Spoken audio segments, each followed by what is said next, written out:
We're back session. in session, yes. And I'm just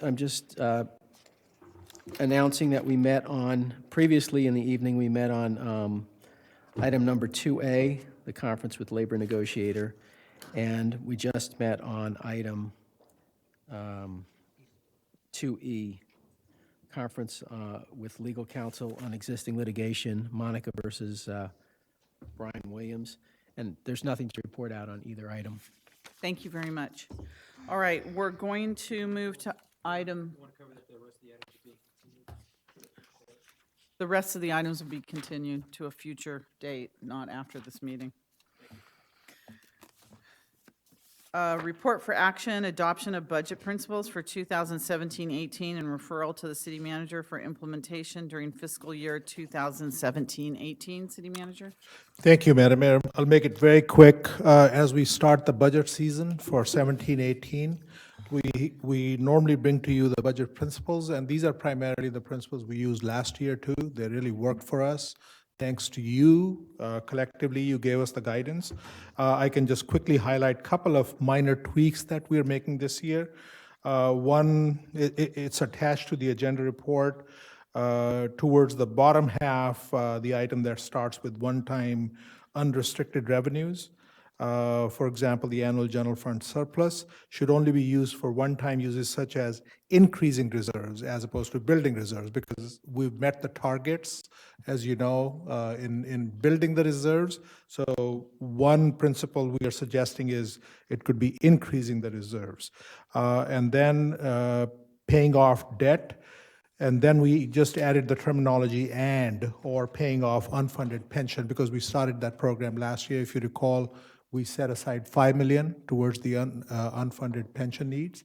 So this is like if we have one-time surplus money, that will continue to pay towards that. So those are the minor tweaks we are suggesting to last year's budget principles, and we'll look for your guidance. If you're okay with that, we can proceed with it.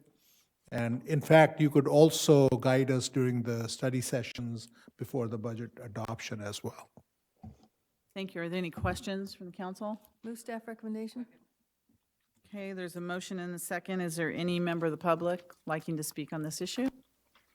Nobody? No? Okay. I think they're sleeping. All right, lights on the motion, and that passes unanimously.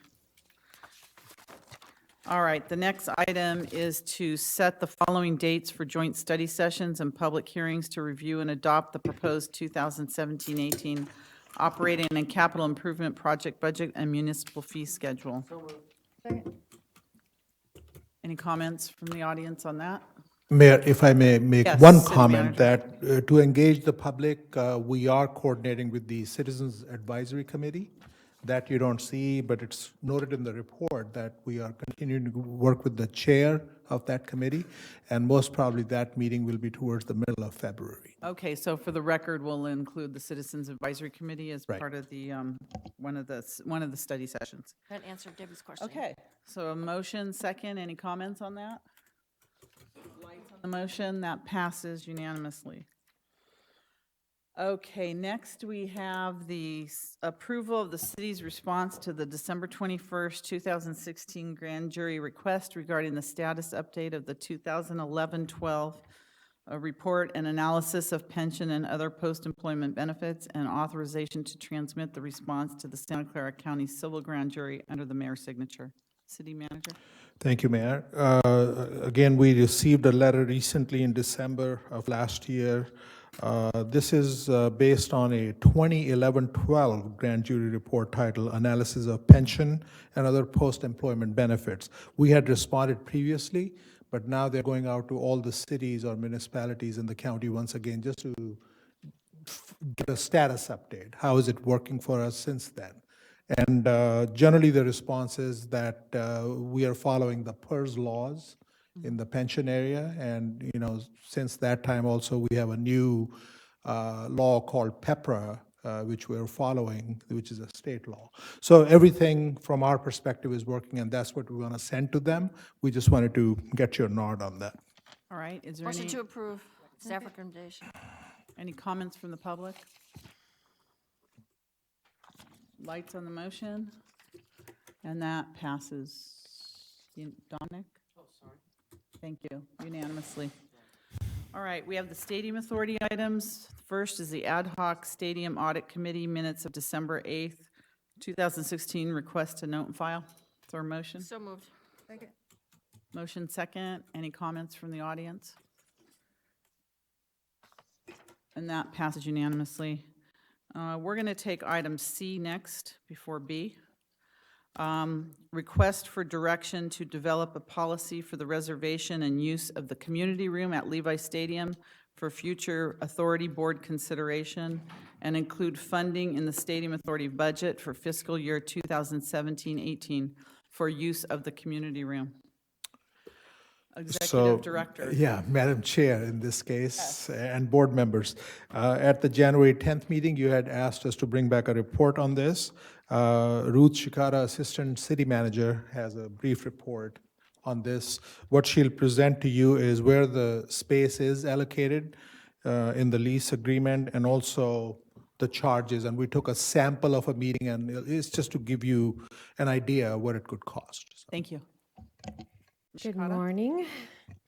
So as the manager or the executive director had mentioned, I just want to give a brief overview of the community room and its availability and what we have in our agreements. So the community room, this Levi Stadium, the lease describes the availability to the Stadium Authority for civic events of a community room. The community room is about 4,600 square feet. And it's a shared space, so it's shared between the Stadium Authority and the tenant. The scheduling for the community room is subject to a priority for stadium events and tenant incidental uses, and I've noted the section in the stadium lease itself that describes that if people want to look that up. The Stadium Authority is responsible for any of the operating expenses associated with the use of the community room. So there's no charge, facility charge for the use of the room, but there are operational costs. So where's the location of the community room? So this is a picture that's taken from the stadium lease itself. And so you'll note that the community room is in that kind of the lilac, the light purple color, and then I've got an arrow there. So that's where the community room is currently located. The room itself right now is predominantly used by the STEM program, and I know that Jesse Lovejoy is here, who runs the program, and he may want to speak a bit about what the room is used for and how it enhances the program. So as a procedure for the community room, right now we don't have a formal policy on how to reserve it. The board has not adopted one yet, and we're looking for some direction from the authority board on what are the key elements in a policy that you'd like to see. So in general, what we would suggest is that whatever inquiries or interests that come in, they come into the city manager's office. We would review it for the conformance to a policy that you direct us to prepare and then hopefully bring back for you to approve. And then once that's been vetted, then we'd work with the stadium management to look at the dates, coordinating the dates, and really looking at what potential costs there might be on the operating side.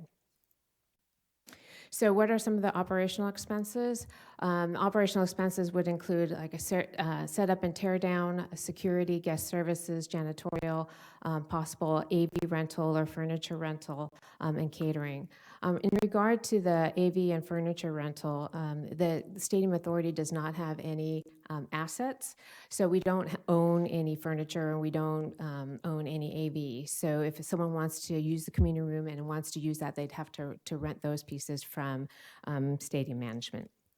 So one of the things that I noted in my staff report, I was a little aggressive with my calculator, and so the average cost based upon the labor rates would be probably around $1,600 for a 4-hour meeting. The reason why the calculation was wrong is that for the security calculation, it was $90-something an hour, and I thought that was a per guard charge, but that was $97 for 3 guards per hour. So that's why there's a differential there. So this is the correct amount. Okay, next time. So just to, as the executive director mentioned, I just wanted to put up a couple of slides up here about what we charge for use of our recreation facilities.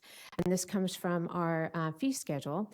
And so the reason why we're asking for some direction is that you can see based upon our fee schedule that we subsidize costs, and the range of subsidy is pretty significant based upon the room. So the CRC on the auditorium side, so that on the right column with the arrow, you know, the full cost of rental for that room, how much it costs the city, is $297 an hour. However, when we rent it, we charge anywhere between $223 or $280. Versus if you take a look at the Lick Mill Park rooms, you know, our full cost is at $327 an hour, but what we charge for community group use for nonprofit meeting use is $25 flat rate. So the subsidy is pretty significant, and so if we go to the next one, if we go to the next slide, thank you. So you can see that, again, that there's a range of subsidies, and so we'd like to have some direction if the Stadium Authority Board is interested in subsidizing the cost for community room use, about kind of what range would you be interested in doing so. The source of funding for that could be the discretionary fund. So under the stadium lease, that's an appropriate use of the discretionary fund for civic events. And so we'd also be asking for direction on you know, whether or not that you had some feedback on what might be appropriate as far as a total subsidy on an annualized basis for any one community group, or if you feel as though it's a first come, first serve, and that we would try and make the best estimate possible then to include that amount in the Stadium Authority budget for the 2017-18 fiscal year, which we would be coming and presenting back to the Authority Board actually relatively soon, in March. Hopefully, yeah, late February, early March. So that about, you know, quickly overview on the community room, and hopefully we'd like to request some direction from the board on what you'd like to see as a policy and include it so that we can bring it back. And that, again, if you have any questions about the current use in the community room in the STEM program, Jessie Lovejoy is here. Can you answer what is being paid for the use of the community room now? There is no, so that the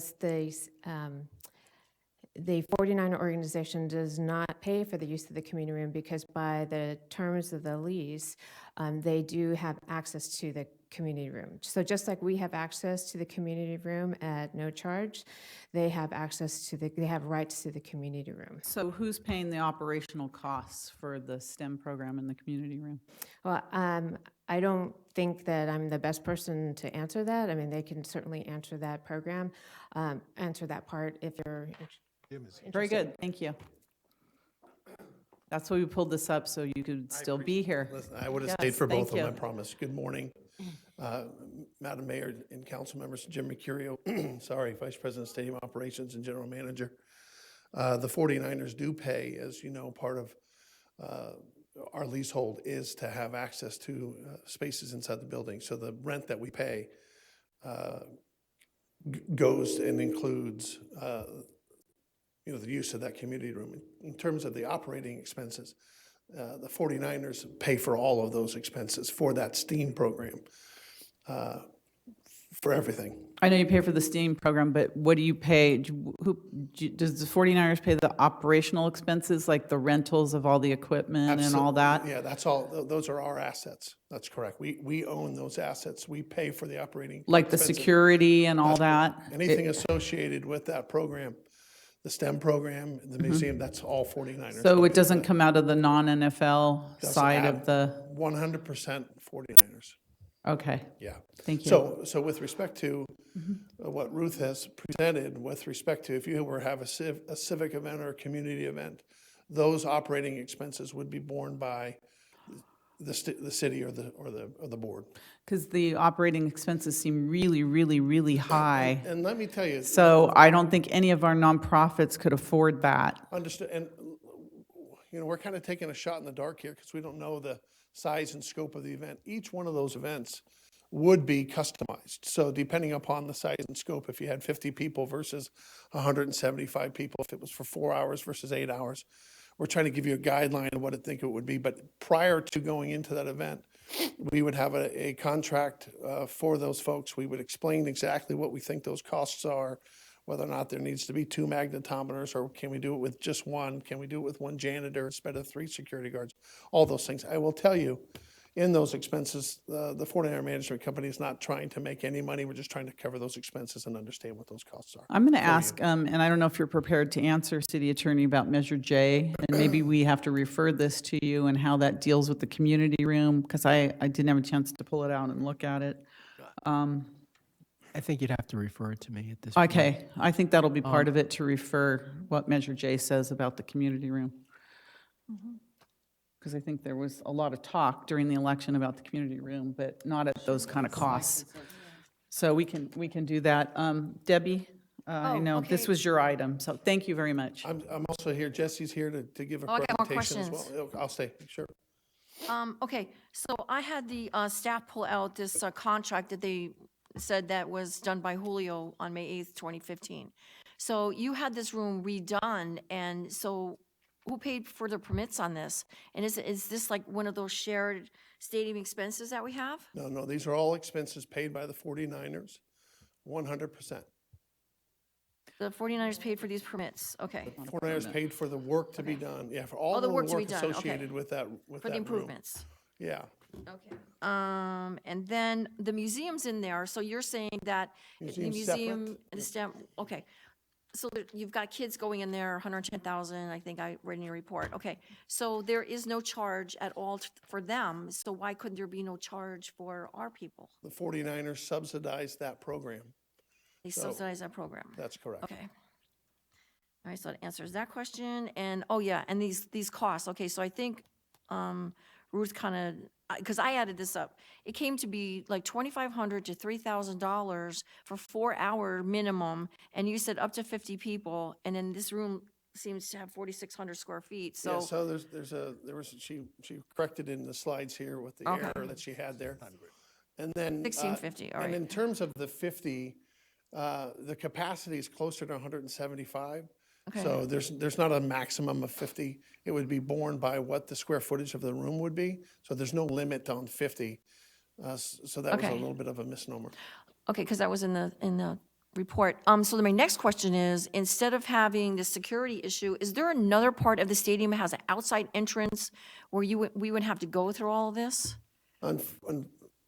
Unfortunately, no. Every access point to get to that area requires you to go through a, Security, so A there's no security- outside entrance where we could avoid a lot of, no, and I wouldn't want to put that asset in jeopardy anyway, right? I mean, we trust and do business with civic and community groups all the time, but that would compromise the safety and security plan Okay. of Levi Stadium.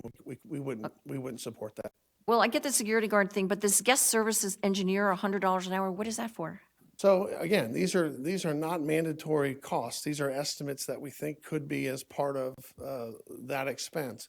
So you got to remember where it's at and where it's located. This is a fully functioning facility. It's not like a community room in a quiet place or a library. You have multiple events going on at the same time. So what you would have to do is you have to maintain the integrity of that space and the routes to and from it, so that it doesn't impede, for example, on a private party that might be taking place in the BNY club, or somebody doesn't wander onto the field, or somebody doesn't go into a back kitchen area or get involved and entangled with engineering operations with forklifts and things of that nature driving around. So that person would be responsible to be with whoever's there during that As it time? relates to that event, you would kind of protect those folks in that event, in that area, so that they don't go in areas that they wouldn't be allowed to go into. Well, I think since the Stadium Authority owns the stadium, we had Measure J, we made promises to our community about that community room. I think that we ought to look into getting the most reasonable charges for a room that we promised our community we were going to have available. So if, again, we could refer this to the city attorney's office to look at Measure J, what it says. I'd also like to ask, can the Stadium Authority buy our own furniture, store it there so we don't have to rent Yeah, these $20 rentals are kinda tables and high. $8 chairs every time our community wants to use it? So I don't know the answer to that. If we could look at buying our own equipment for the room and seeing what the availability is, and again, what Measure J says, and if I could ask the stadium manager to look at the least expensive. I know you're able to use it all the time for the STEM program at whatever, I don't know what rates you're charging yourself, but we would really like to have, more reasonable rates as possible, because right at now, at it is, this point, we can't, our nonprofits can't use So it. here's what I would tell you.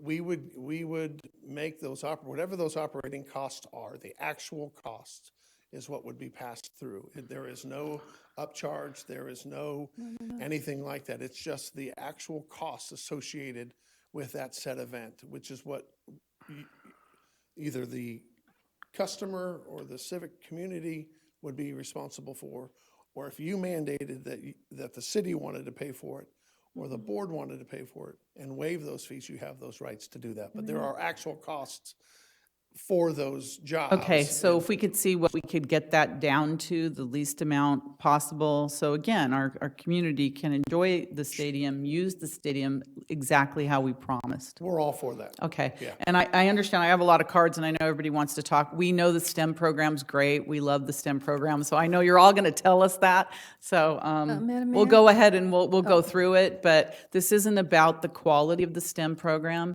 or the fact that you use the community room. That's okay. It's not about that. It's about our nonprofits that want to use it, the availability, the cost, keeping it down, and what can we do to keep those costs down for our nonprofit, like buying our own furniture and those, and then looking at Measure J to see So we're what going to refer was- this back what was- to, And we'd be happy to work with you to All right, do very all of good. those things, because again, this Yes, is not we do. Madam this is Mayor? not where we're trying to rent. Excuse me, can you just hold your This is not horses where for we're a trying to second? rent Okay, the room for profit. That's not what this is about. That's one Okay. of the reasons why we asked to get it out of the sales component, and felt that it was best that the request come to the city manager's office so that you guys can decide Okay. how you want to do that. But I think what we could also do is, when you're ready, Jesse does have a quick presentation. That may negate the number of cards, I don't know. is it on the STEM program? Yes. Yes, Yeah. okay. Just so you understand what it's about. Councilman Member Davis, Okay, so is this- Stadium Authority Member Davis, and then I'll go Stadium Authority back. Member Mahan, and then, so you are going to drive these costs Watanabe. down for the executive director, stadium director, to get these costs lower for these people. You're going to work out some kind of process for us a little lower? I'm going to try to, so what we have are contracted rates that actually we put in front of you, and we'll put in front of you again here in the budget cycle for this year coming through. Whatever those rates are for the janitorial contract or the parking contract or the security whatever those rates are the rates. And for whatever those contracts require those rates to be, will be those rates. There'll be nothing more than that. To cover. What we need to do is try to figure out what types of events you have, maybe. But again, there is zero on top of, it's just Whatever it is. pure actual costs. We're not trying to make money. and those are the rates you charge yourself. Right. Those are the costs. Okay. Yeah, so if we hire a security guard, we have to pay those rates. That's All right, That's right. very good. My- All right. Because my question, oh, sorry. Go 'Cause ahead. My question is that the people, like the Lions Club, it's like a nighttime meeting, and it's only like for a couple of hours, and it's probably less than 50 people. And it's like after that 8 to 2 thing that you have going on with the STEM.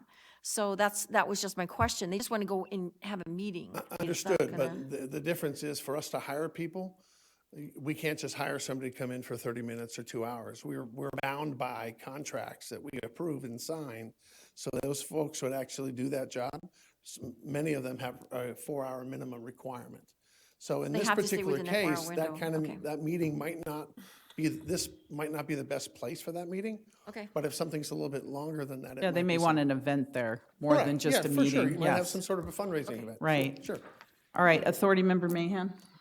So since the large part of these pass-through costs seems to be personnel, and this is a publicly owned building, the city actually owns the building, and there were promises and representations made from Measure J that this was going to be one of the touted aspects of this municipally owned stadium, that our city residents, clubs, nonprofits would be able to use this facility.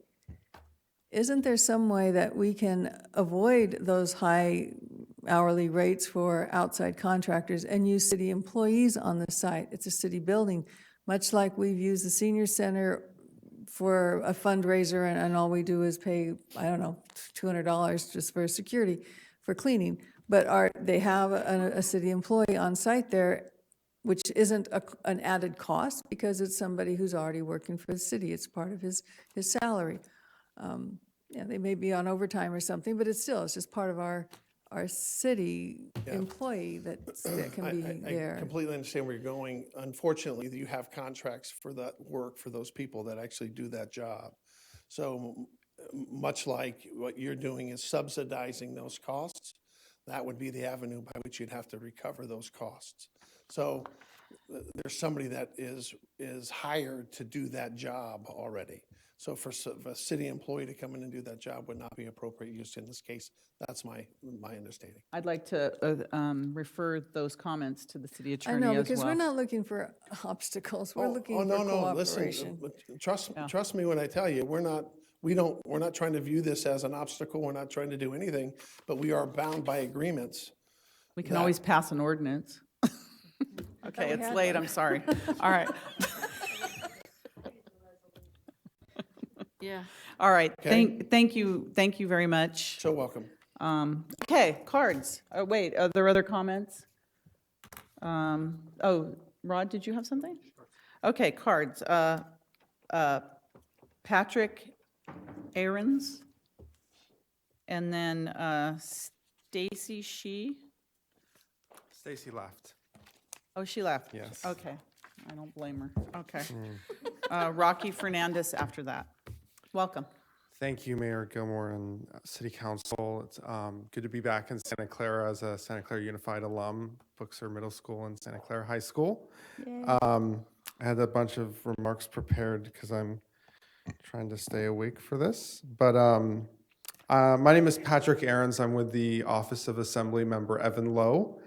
And here today to talk about the importance of the STEAM program and how, as the chair of the Technology and Innovation Caucus in the California State Assembly, STEAM, how important it is to support the technology program in Santa Clara. And know there's a lot of things that we can agree and disagree on in the city. But I think we can all agree on supporting this and making sure as the staff looks into developing a policy that certainly in supporting more community use of the space, to also keep in mind the importance of what is currently being used there now, which is helping educate a lot of the Santa Clara Unified School children with access to these really vital programs. And so here to lend the official support of the Assembly member. Thank you. Very nice, and thank you for staying so late. Rocky Fernandez, welcome. Thank you. Rocky Fernandez, District Director for State Senator Bob Wachowski. Senator Wachowski and several members of our team have been happy to take part in the STEAM programs that have happened at Levi Stadium. As you know, it's served over 60,000 kids a year, with over 150,000 served by the end of this school year, and will continue to serve all the children of Santa Clara Unified, as well as many of the teachers. We host several events, as you know. We were happy to do our Latino Heritage Awards here last year in these chambers. We look forward to making sure that there's going to be great community events at the stadium, and hopefully getting to host some ourselves. Thank you. Thank you. George Garcia. Welcome. Good morning. I'm a teacher at Santa Clara Unified School District. I'm here just to attest to how great the program is. I know you probably don't want to hear too much of it, so I'll just keep it short. But I've really I been agree with you. Yeah. I've just been a really big proponent of this whole program since the first time I went there as a teacher with my kids. And then now that I'm actually with other teachers getting trained on project-based learning and STEAM, their program, we're always in that room. I mean, always in that room. I know we're not having big meetings there, but for the teachers in the school district, we're using it quite often. In fact, I'm probably at that stadium more than some season ticket holders because there's so many things that they do host in that room. So just from my perspective, there is a lot of use of that room, and we all know the program's great, but it is being utilized by the teachers of the school district, both in training and with our students. Thank you. Jesse Lovejoy.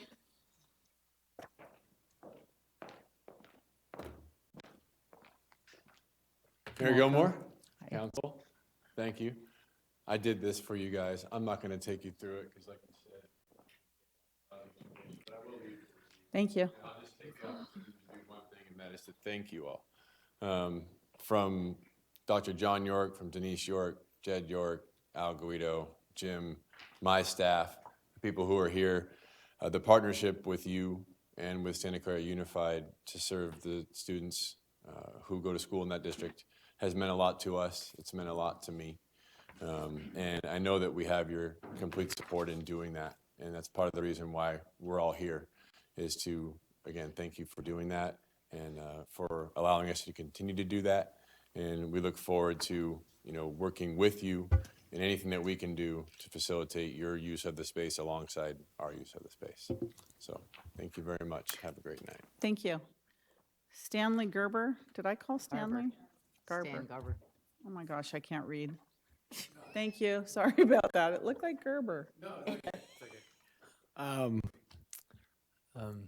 Mayor Gilmore, council. Because of the lateness too, if I say anything even remotely amusing, if you smile, that would really inspire me, okay? I am Stanley Garber, G-A-R-B-E-R. If you say it 3 times fast, you sound like a turkey. Could Garber, you Garber, please Garber. check your That's me. vowels here. Okay. And I'm honored to be the principal of Cabrillo Middle School. And I've been a school administrator there for 20 years. And I have to say this, okay? I was born on a Sunday, September the 27th, 1959. It was the day that Vince Lombardi won his first football game. The Green Bay Packers beat the Chicago Bears 10-7. And I love NFL football, and I've been a 49er faithful forever. And anyway, 49ers have been so good to my school and so good to the school district and all the people here. It's unbelievable what they've done for us. It's revolutionized what we've done, and so I'm just so grateful. And it's all the things that have been spoken of. It is the STEM program and the visits to the museum and the professional development of the stadium, and so it all means so much to me. So the last thing I want to say is that I love the Niners. I love the school district. I love working in this town, and somehow it's all the confluence of these 3 things, these 3 entities that just benefit children like mad, and it's an honor to be part of it, and thank you for letting me present. Thank you. Thank you. Sophie Navarro.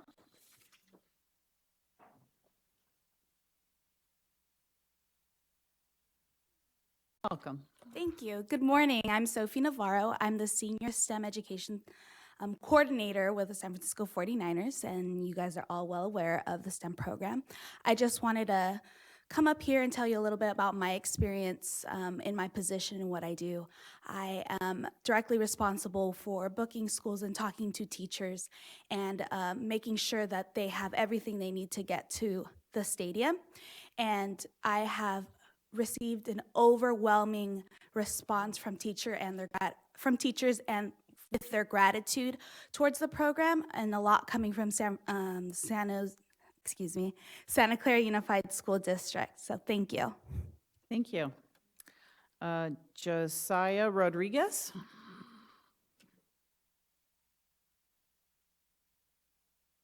Welcome.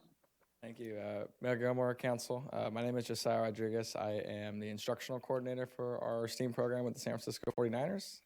Just keep it real short. We got to see kids in about 7 hours. So we'll just want to really appreciate working with the city of Santa Clara and the 49ers. My role specifically is the instructional portion of the kids and working with our stadium and events in that space, and really appreciate allowing the support of the STEM program and then your guys' overall support. So thank you very much. Thank you. Kathy Knavel? I don't have any cards after that. Morning. Good morning. Thank you.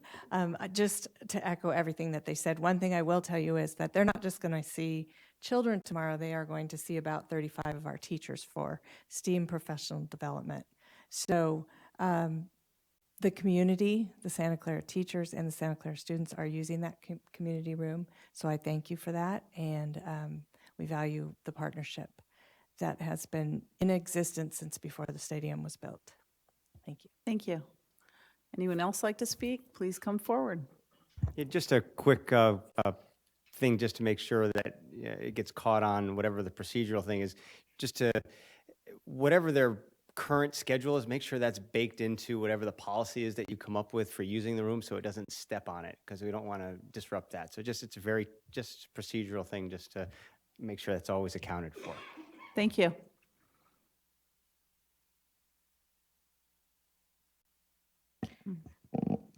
I'm really confused why our community room is being used, sounds like full-time, or they're assuming it's theirs full-time by the Santa Clara Unified School District on the behalf of the 49er Foundation. And the 49er Foundation then is probably taking a tax write-off for that in supporting the STEM program. So I think we're kind of overstepping this, what's that room's being used for. So I think that we need to have that room available to our community, and having the school district using that room is an improper use of our community room. Sorry, but it's nice they're using it, but the school district needs to find a place for the school district to be, or the 49er Foundation needs to find a place for the STEM program to be hosted. It shouldn't be in the city of Santa Clara's community room unless they're paying the city of Santa Clara for using our community room. So I think we're kind of mixing apples and oranges and doing a little, what's the right word? Embezzlement of money, or kind of, hiding the oranges under the cup or the nuts under the cup or something here, because it doesn't sound like this is being done properly. I'm shocked. And I don't know how that particular room got selected, and hearing how much it's going to cost for a nonprofit to use it. It's our stadium. We should be able to use our resources to use our stadium. It shouldn't cost us an arm and a leg to use our stadium and our community room. Thank and you. I'd really like to understand why it's being dedicated for somebody that's not used properly. Thank you. Hassan Hagag here. It's 2:16. I'm still going to speak with the same fire and passion that I always do, and I still have somebody tweeting me comments to make on their behalf because they can't be here. This isn't about STEM or STEAM or however wonderful it is. This is about the public use of the community room in our own stadium and what appears to be a blocking of this room's use to the general public. And as was mentioned in a previous meeting and was just mentioned tonight, the 49ers have not been paying for their use of the community room, even if they're giving it to on behalf of STEM. So at $407 an hour, I'd like to see us bill back Manco and Stadco for use of our community room for $407 an hour. And if you look at it over the last 3 years, there are 8,760 hours in a year. That amounts to 26,280 hours. And at $407 an hour, that's $10,695,960 that we should bill them back for, which is about $3.5 million a year. So if Mr. Mercurio is stating that they have a right to it as part of their current lease agreement, It's really interesting to hear that out of the $24 million a year that we charge them in rent, this 4,000 square foot space amounts to about 15% of that entire rent. Yet it certainly isn't 15% of the size of the stadium. They also said the 49ers pay for all the work to be done in the renovation of the community room. So the question to our city, if we can confirm that with our financial records that they've provided. It should have been part of our the operation costs or capital improvement costs. So the question is that one of the financial documents that they are withholding from us? I'd also echo the suggestion made for the city to have its own equipment, but I'd also go a step further and also echo that we use our own employees as we do with other community rooms. And with regards to the scheduling of the room, I also want to know who has precedent over use of the room. Is it the city patrons, be they residents or nonprofits, et cetera, or are they 49er patrons? When the 49ers say they have access to the rooms, is it for their personal use, or are they leasing it out to other parties, or are they taking the tax write-off? Thank you. Thank you. Any other speakers? I have more council comments. Councilmember Davis. Oy. Okay, I'm real tired, but, so, when I bought this, I was trying to get us to use the room. Not for you to come in here and tell me that, you're using it and thank you very much. I asked a question 6 months ago, where is this community room? How can our nonprofits use it? Whatever. We're not trying to take anything from Santa Clara Unified District, Wachowski's, it's just like, that just drives me crazy. The purpose of it was to be for the community, and I get all that, but I'm just trying to get it so that we get to use it, that's all. I don't have anything against whoever's using it at the time, but at least let us know, because I asked the question 6 months ago. And the answer's coming now. There's all these people in there from 8 to 2, and these are the hours that they're scheduled, and we've got 110,000 kids come walking through the door. So I'm just trying to, I've got 270 nonprofit organizations in the city of Santa Clara who are looking for meeting space. And if for some reason I'm getting this little, and I hate to say this, dog and pony show, and it just breaks my heart, because I'm not trying to take away something from Santa Clara Unified School District. So, and then just have to come up and say that, I just, it's frustrating to me, and I'm tired. I'm real tired right now. So my feelings are coming out. I just want everybody to be fair, and the use of this room for our residents and nonprofits. That's all I want. That's all I'm asking for. Somehow we can tuck those prices in, and I know I use the senior center, and for a nonprofit, they give it to them for nothing, and then we take care of people, and we figure this all out. So all I'm saying is, these rates have to come down, we have to figure something out, and we have to be fair with everybody.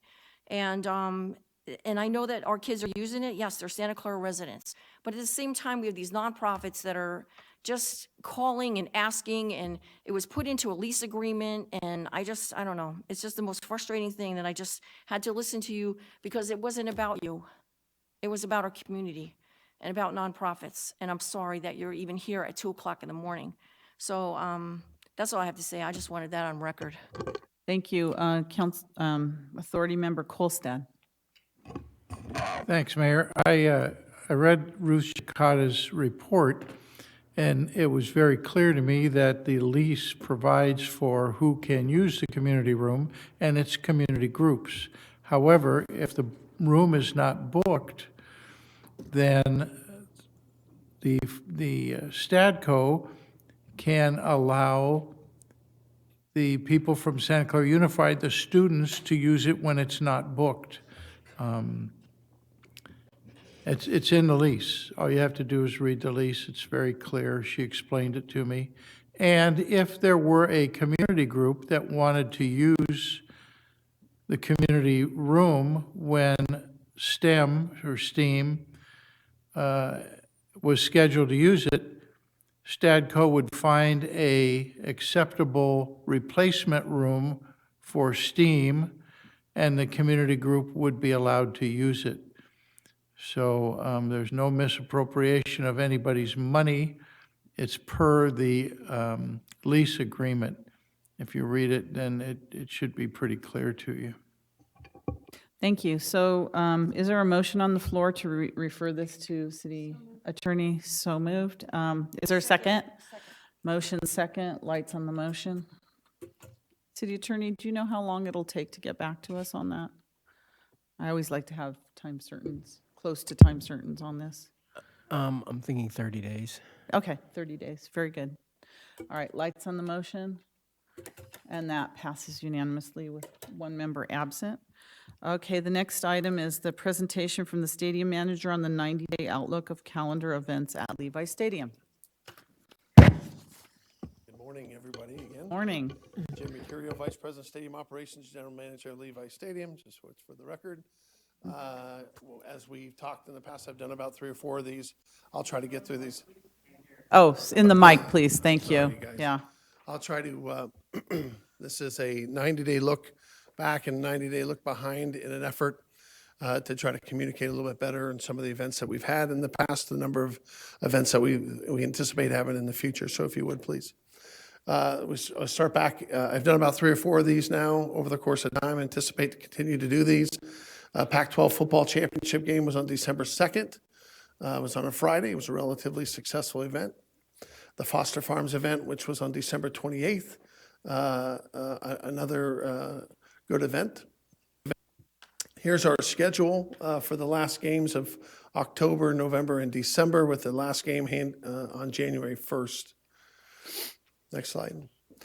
Some of the private events that we've had, busy schedule from November. As you can look at the number of different types of private events that have taken place into the facility in November, and then other events in December, which is the height of the season for these types of events.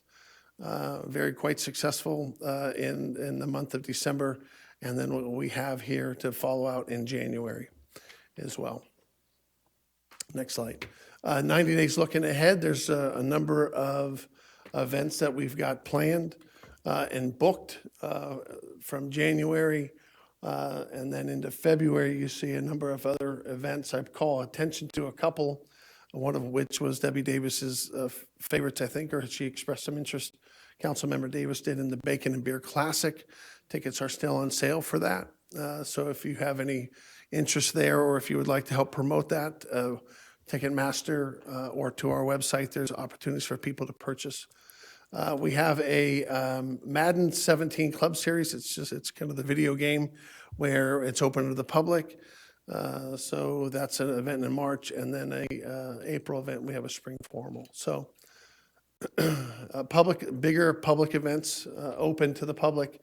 Again, the third one would be Monster Jam in April. And I can tell you, as of where we are year to date, considering the number of tickets that we sold comparative to last year, we are about 1,800 tickets above where we were last year, which was a pretty well-attended event in 2016. So those are the quick and dirty events that are heading to us in front of us in the next 90 days. Thank you for this calendar. Is there any questions from the authority board? Is there anyone from the audience that would like to speak? Thank you very much. Thank you very much. Is there anyone from the audience? Seeing none, motion to note and file the calendar.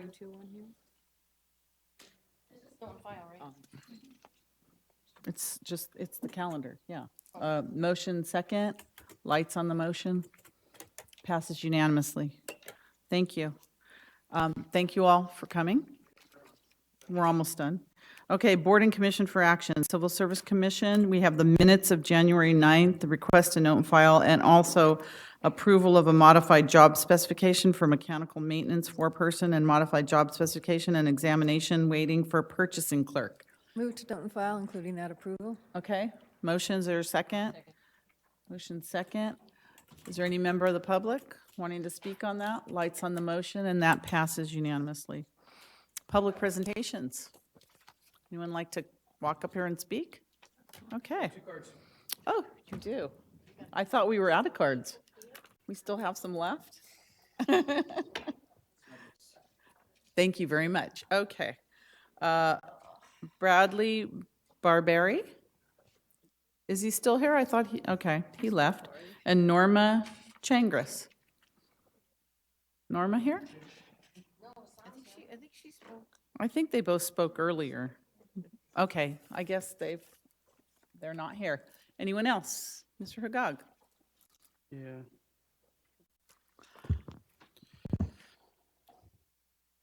Okay. We see this time and time again. I wasn't really planning on coming here. I obviously don't have any notes prepared, so I'm just going to speak from the heart. And at 2:30, who knows what I'm going to say. So we keep hearing time and again about, okay. We keep hearing time and again, apparently maybe public's comments don't matter to some council members and they walk away in the middle of it. We hear about the need for community engagement and involvement on a lot of these issues, whether they be big developments or neighborhood issues or whatever.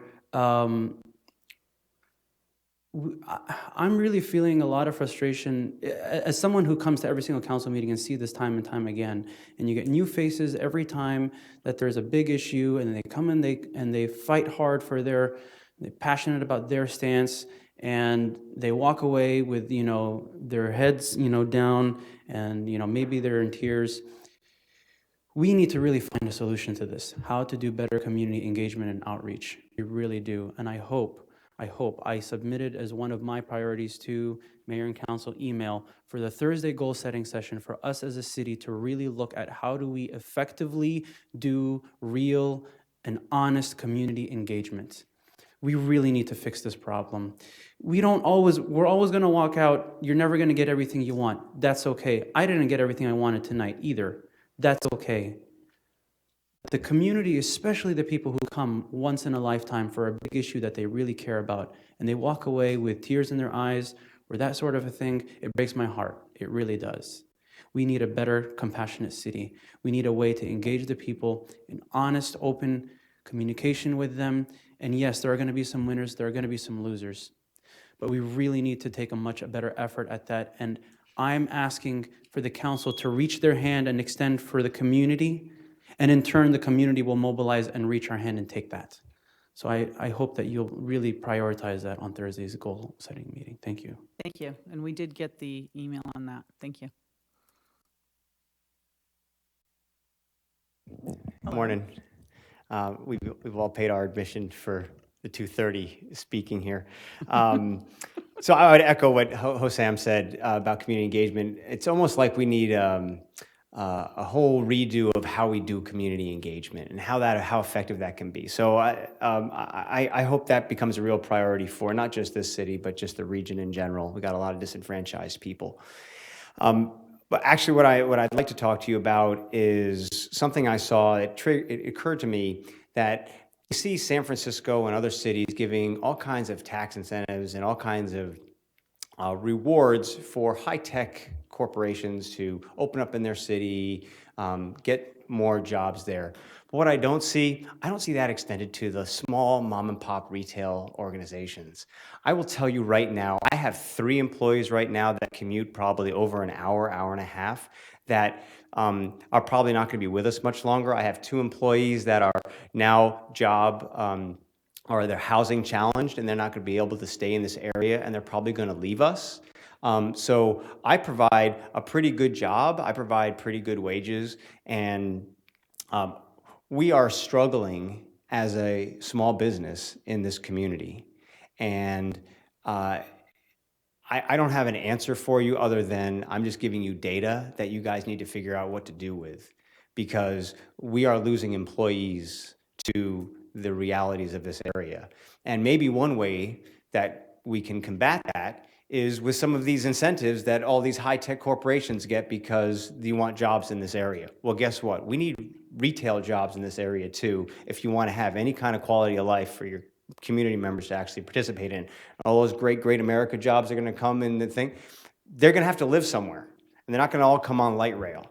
So this is a crisis. It needs to be treated as a crisis on how we deal with taking care of the people that can't afford to live here because they're getting squeezed out by high-tech employees.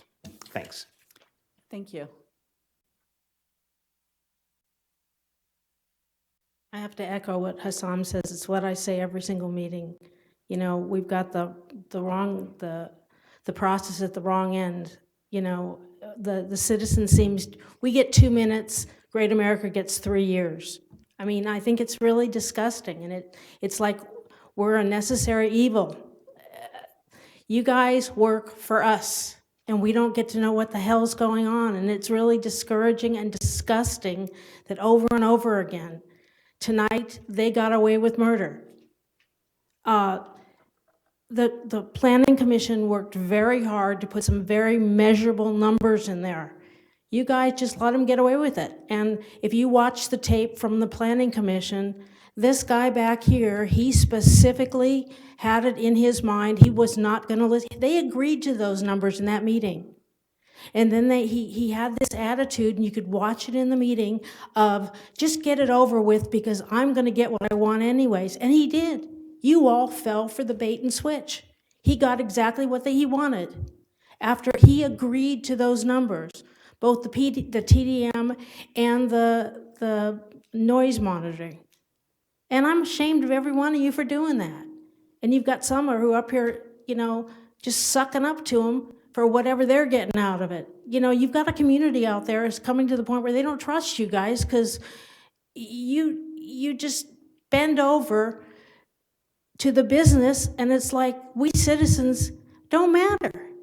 You do not give a damn what we say. You've made up your minds before you even come in here. So why did the Planning Commission even bother doing that? It's really discouraging. It really is. So I hope Thursday's a good meeting, and I hope it goes better than some of these other ones do. Thank you. Thanks. All right.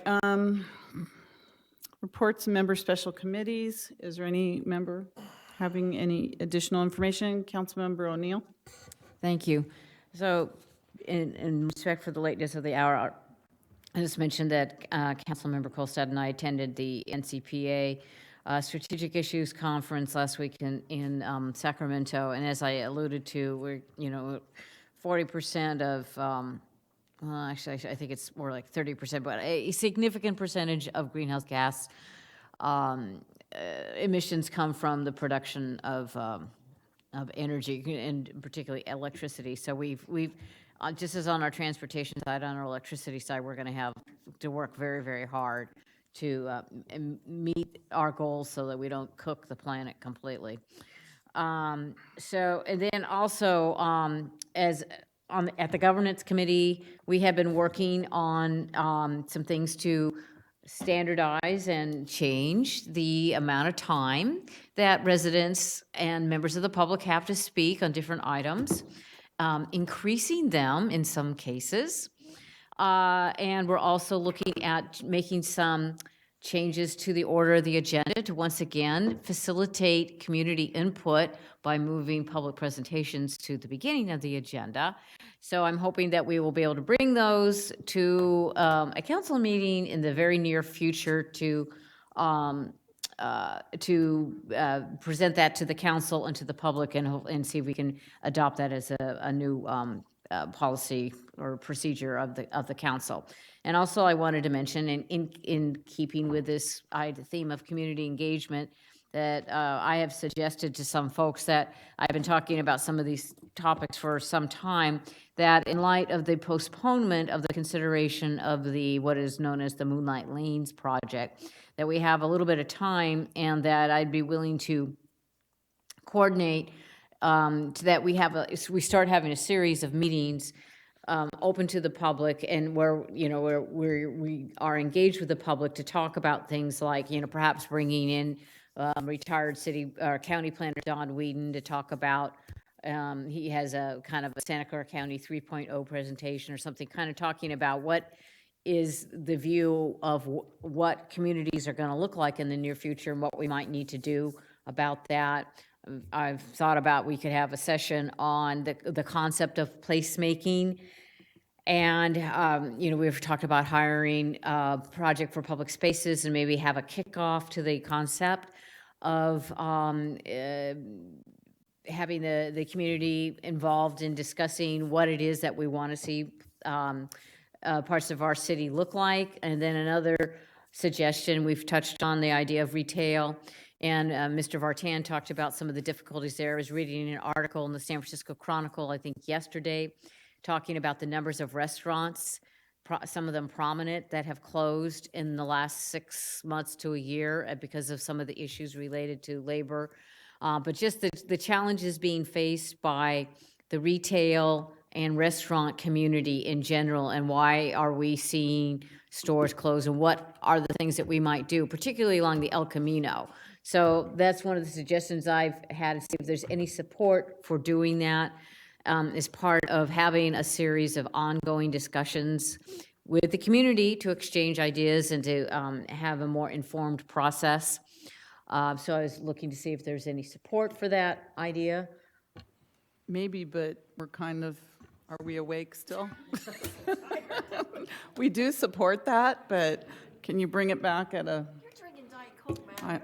I know, I'm drinking We Diet do, Coke. we absolutely support that, yes. Because we have about a month before, that project is supposed to come back, and so I thought we needed to start having some informed discussion and stuff before we make some of those decisions. Can you please work with our city manager to get that scheduled? Oh, okay. Especially the Don Whedon, the public spaces, all of that, we need to do it post haste. Okay, thank you. Is that by consensus? Yes. Okay. Okay, thank you. Thank you.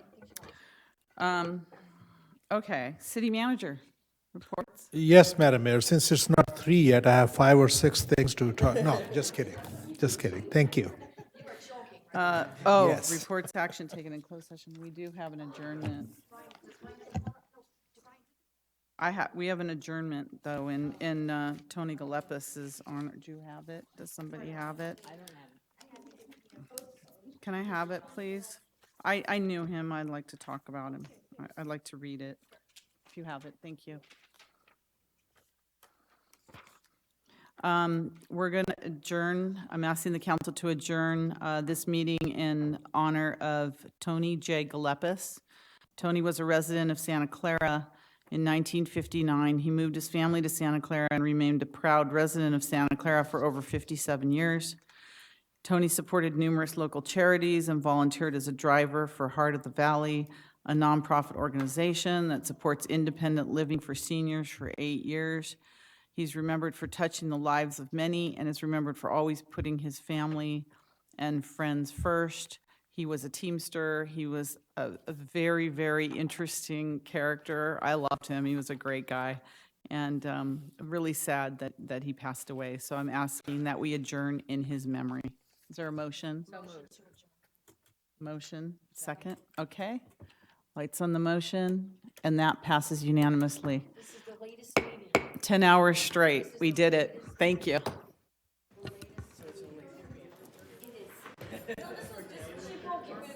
Welcome, Brian, to our 10-hour meeting. Thank you.